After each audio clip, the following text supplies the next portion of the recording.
Well, Michael Pachter is at it again, folks, but this time, hold on to your butts. I actually agree with them. What's up, everybody? Crapgamer here with Crapgamer Reviews, back with another video. Thank you guys for checking it out. Please hit that like and subscribe button if you wouldn't mind. It helps out the channel tremendously. So, Michael Pachter was doing an interview, and he said Xbox is too profitable for Microsoft to quit the games market. Interesting, right? Very, very interesting. So I will link the interview in the description for you guys to check this out. So they asked Michael Pachter, who is obviously a financial analyst, if Microsoft would possibly quit the games market if the Xbox One X didn't sell well. And he said, quote, "No, I don't think so.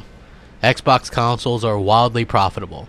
We are concerned about worrying about who is first and who is second, but that's like saying Pepsi doesn't sell as much as Coke.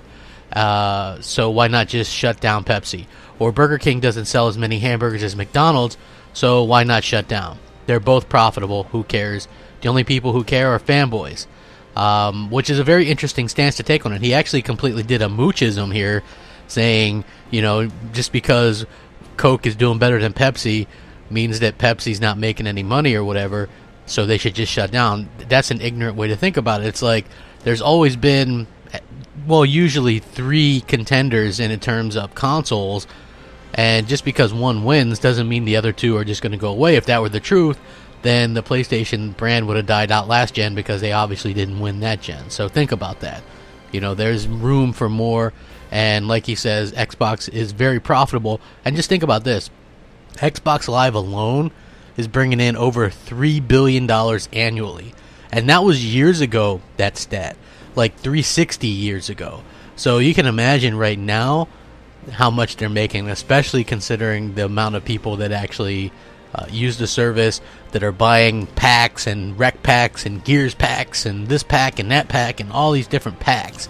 Also, the Xbox Ones, he was talking about the Xbox Live service, obviously. It's very profitable for them.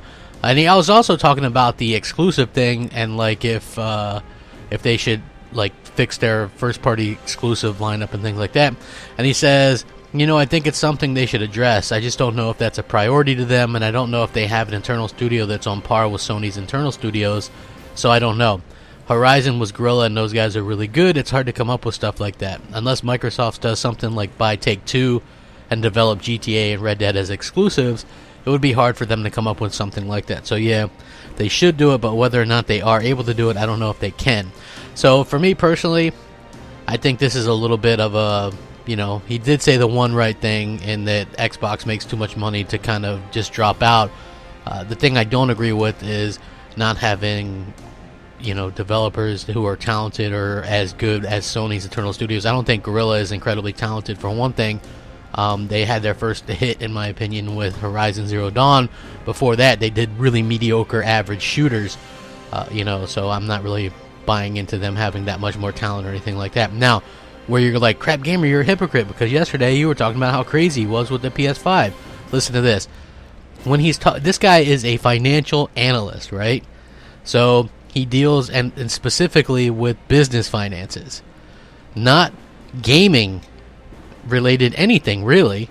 I mean, he dabbles in like it's a hobby or whatever, but that's not his job. His job is finances, and Microsoft's finances are available so you can read the finances yourself and see that they make money on the Xbox brand. That's a 100% fact. That's the difference between him saying PS5 coming in 2019 and Microsoft is making too much money. Microsoft is making a lot of money off of Xbox. That's a fact. That's not him saying, just pulling something out of his ass. This is him saying, this is the fact. He has the evidence because he deals with this stuff. When he's saying, hey, a console is going to come out then, where's he getting that from? That's just his opinion on something. See the difference there?